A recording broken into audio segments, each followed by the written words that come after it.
Premiership Power Rankings, folks. We're getting to that kind of interesting point of the season with the Six Nations just around the corner, where we see some squads missing some players and how they kind of manage that. Although I believe this year we are taking a wee break from the Premiership, aren't we, during the Six Nations for the Premiership Cup.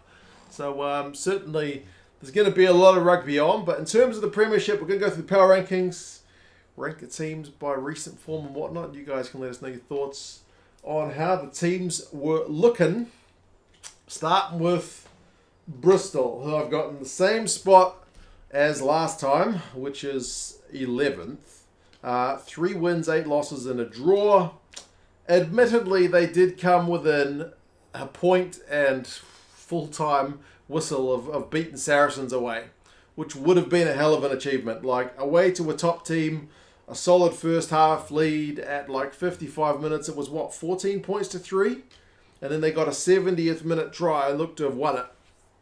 But they conceded a couple of last-ditch ones from the Saracens boys and managed to, I don't want to say snatch defeat from the jaws of victory because Saracens are a pretty good team. But yeah, that's certainly a bit of a gut-wrenching one. But I guess if you'd offered the Bristol fans a losing bonus point prior to the game, would they have taken it? You'll have to answer that question. But yeah, it's 11th spot for the Bristol boys. Quins,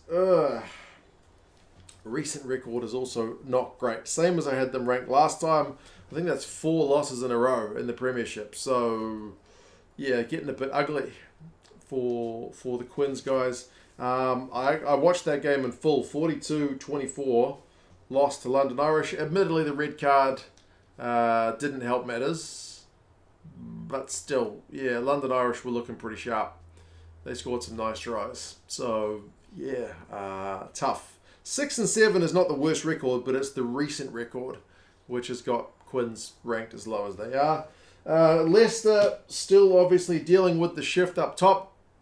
Freddie Burns, I think it was his last game for them before he comes down this part of the world to play for the Highlanders in Super Rugby, which will be pretty interesting. But yeah, they lost 19 points to 18 to Northampton. They scored a try, but Harry Potter got a couple. One of them, despite the medics being on the field, the medics did well to get out of the way of the ball. But yeah, I think it's 3 losses in a row for them as well. So I think it's probably fair to say the change in the coaches has not helped the Tigers' efforts this year.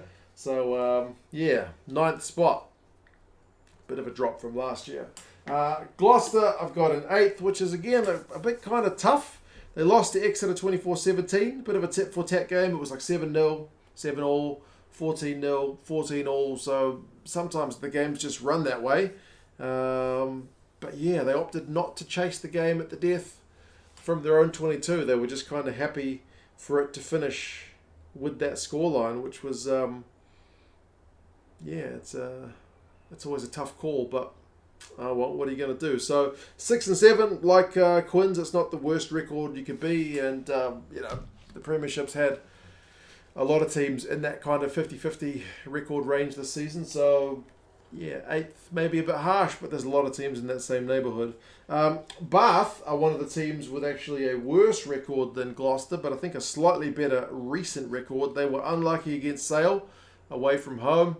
30 points to 27, they lose it. They had a very early yellow card in that game. The first kind of couple of minutes, they were punished and tried to come back from 22-3 down, and they almost bloody did it. They took the lead on the 66th minute, but lost it at the death. So tough result to take for Bath. But again, Sale's been absolutely lethal this season.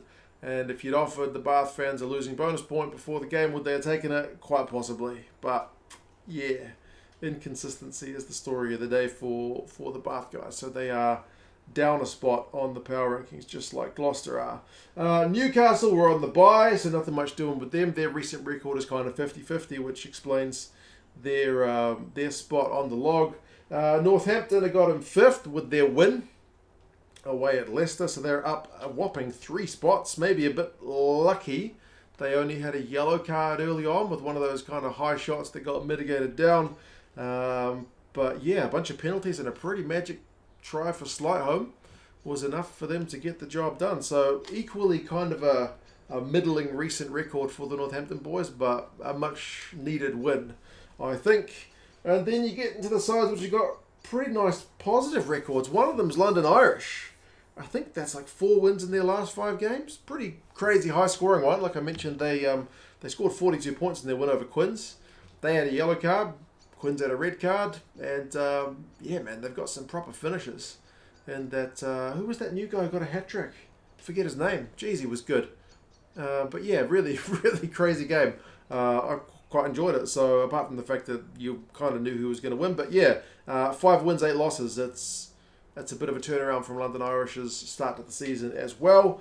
The top 3, Exeter Chiefs.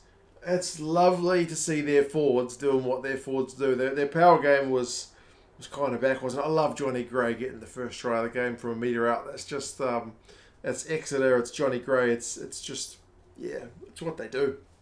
If they can get that back into their game, they'll start getting some better results. So 7-6, their season's also going okay. 3 out of their last 4. Seems like not that long ago I had them way down the bottom when they would look just limp against Saracens, but nah, good turnaround for them. Sale, like I mentioned, they had a big early lead against Bath and almost threw it away. Rob Dupree, barring one terrible conversion attempt, seems to be playing some pretty decent rugby. Not that he looks likely to get a Springboks call up, but yeah, I guess you could say they took their foot off the gas a bit. But Reid with that final try manages to get them another win. So their record of 10-3 this season is pretty good, but not as good as Sarries' record of 12-1. They had to mount a bit of a comeback, did the Sarries boys against Bristol, but they did it, man. Shagan on 76 minutes just managed to ground the ball, and Francois Huchard on that left wing comes off the bench and gets the match winner. So there you go, folks. Premiership power rankings after 16 rounds as we head into the Six Nations. Did I mention we got a Six Nations Super Brew pool open? If you know your predictions, link down in the description for that one. But yeah, you guys let us know your thoughts. How do you reckon the Premiership teams are looking for this 2022-2023 season? And yeah, I'll talk to you guys again soon. See you later.